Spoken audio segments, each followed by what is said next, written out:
This is the 2017 Mega Construx San Diego Comic-Con exclusive Destiny collectible set. And I have to tell you, without even opening the package, it's already feeling, literally, nicer than I expected by a long shot. This is just the standard packaging that they created for the event. And the box itself, even though it's just a cardboard box, not only has a nice print on it with a lot of detail, but it has a kind of a micro suede feel to it. It grabs your finger just ever so slightly, and there's a little bit of larger texture as well, but it really feels like an organic surface. It's completely synthetic, of course, but you have to feel it to understand. And then the top has the Iron Banner emblem on it, which looks pretty nice. The gold colored finish is not a high metallic finish. There is some metallic sheen to it, but not a whole lot. So it maintains a lot of its definition from different angles. Opening this thing up is itself a bit of a production. They've actually got magnets in this, so when it's closed, it kind of latches into place without any physical connection. Has a little strap over on the side to make sure the top doesn't open too much. We've got Lord Saladin there in front of his large ceremonial shield. This is just an insert to keep him in place, and then this is a legendary engram, which is actually a package itself. And then inside the box here, this is all nicely printed up. I almost want to take this insert out because, I mean, even the outside of the insert has some texture printed onto it, but that's a really nice look there. I think it would look better without the Mega Construx logo in the middle. But there's your legendary engram, which itself is a package, and this has that same texture as well, kind of that micro. Actually, this is an even finer feeling texture, maybe because the texture on the outer box has some larger texture as well. But this has just a little bit of grab. I think it's like a silicone or silicone-based material that they spray on it. Plus, it has the glossy areas, which kind of grab at your fingers differently.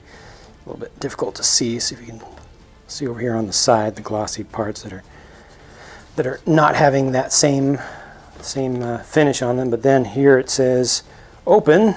Got the arrows. This also has magnets inside of it, and this is just a box that has the pieces to create the Iron Song Ghost. So those are bagged up. I see what appears to be a light brick there.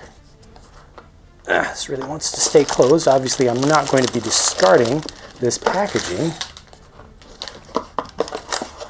One of these bases, and just more bags of parts. So that's all pretty straightforward. My own engram. I wonder if they will make more engrams in the future. Kind of doubt it. And you got the Destiny emblem down at the base. Gosh, that's just such a beautiful thing right there. It's so well done. It looks metallic. It's actually not a metallic print at all, but just, you know, non-metallic metal is the design there. The style. But this is actually attached with Velcro, so non-destructive. Taking that apart, we'll take a closer look at the figure, of course. And then here is the instruction booklet. I'm assuming. I'm trying to see. This is the side. Yep, that has the binding. Again, I want to be careful not to cause any destruction. I think this is the back. Yeah, that was the back. Does this fold? No, it doesn't appear to. This is just a general disclaimer, and this is just a regular instruction booklet. Very, very regular. And now it is time for me to make that, because I've oogled over the packaging for long enough. There we are. So with the figure in the picture, it shows you just what the scale of this is, or its overall size. I think it's about 1.5 times realistic scale. I think this one was supposed to be properly scaled to the in-universe size of the thing. So definitely large on display, you know, definitely stands out a lot. I'm actually going to take the figure out of the frame for just a moment to really focus on the design of the Ghost itself. This has a number of unique printed pieces. However, in the instructions, you have to watch out for steps numbered 18 through 21, where they actually swap the designs that should show up here. So when you get to step 18 and through step 21, if you get one of these, be sure to look at later points in the instructions or just at the end to see how these should actually be set up. They need to be swapped. So the silver ones need to be swapped diagonally, and the gold ones also need to be swapped diagonally. They show it properly the very next time it shows up in the instructions, but that was just a little source of confusion for me. The overall construction is a little bit fragile. Now, once it's on display, once it's on its stand, it stays there quite well with no issues, but just getting it into that initial proper pose takes a little bit of patience and setting up, but it's intended to be a display model, so it really doesn't feel bad to me. It was just that initial setup that took a little bit of patience. And this does have the light up eye, so the light brick is built right into this, right behind there.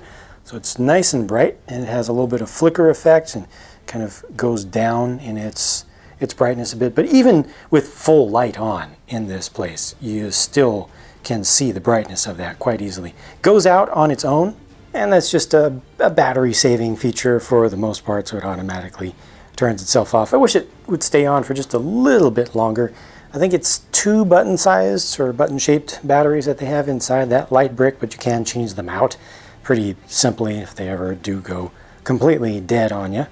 They'll probably more likely corrode before then, but yeah, I wish it would stay on just a little bit longer. They also have the front half on a swivel relative to the rear half, which is, I think, by design for the sake of realism, the way they did it.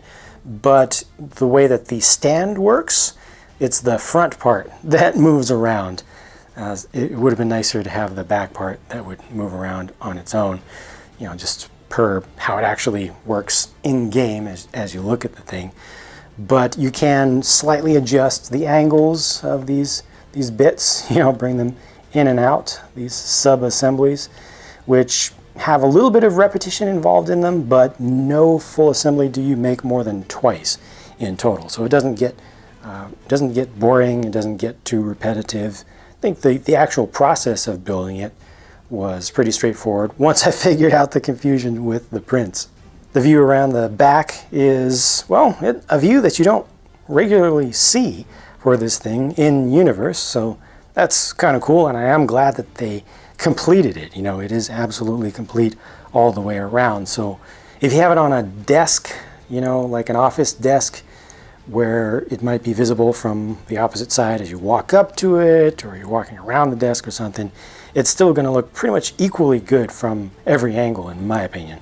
It's not really designed to be held in the hand. I mean, here I've kind of cradled from underneath and then holding on to the stem of the stand, but they didn't set it up to be something where you could put it in your hand like one of these replica items, that you could actually just hold on to straightforward like that. So, just to understand what it is and what its limitations are, it's definitely a display model, and as that, I think it looks really good. I personally would have chosen one of the more iconic standard shapes of ghost shells rather than this iron song one, but that's just me. It definitely goes well with the packaging and the inclusion, of course, of the Iron Lord of Salads. And this is a great figure, super collectible, done right. The gold, the tone of the gold, the level of metallic sheen of the gold is all just perfect in my opinion. It's just well chosen. The prints are nice and crisp. I think the level of detail is perfectly chosen for the production process and for the scale and everything, so it just worked out well. Yeah, this is something I really just can't find anything to complain about. It comes with the iron Gjallarhorn, or you can pronounce it Gjallarhorn, Gallarhorn, Gjallarhorn, however you choose to pronounce it. I do not care. I'll always pronounce it Gjallarhorn. But just different color variant for that one. I got to do something to get better use of that mold. Can't have just one single thing made out of a single mold. But the only thing I think within reason that could have possibly made this a better figure would have been the inclusion of a helmet off version of a head. You know, that would have been nice. It probably would have needed a new mold for that, at least a new mold for the hair piece at the very least, if they could have made that work. But as it is, for what it is, yeah, this is really, really good stuff. Very plain ghost shell for him though. Maybe that's a little bit of a letdown, but I don't remember what ghost shell he actually used. The figure itself though, super cool. Altogether, just a really lovely, lovely collection of collectible items. I mean, all of this, the whole presentation, not just the ghost or ghost shell itself, but you know, all of this, including even the printing on the back of the manual, the figure itself, the box, the outer box, not to mention the inner box with the legendary engram there. Just all really good stuff, and I'm very happy with this. I think they did a good job, and it's great stuff to actually provide as a one-year exclusive. You know, I think that this is all very worthy of its exclusivity, and the price at which they offered it at the convention was more than reasonable. So that's it for my look at this one. I've got more videos to work on, so as always, I'll be talking to you again soon. Thanks for watching. We thank you, Guardian, and we will never forget.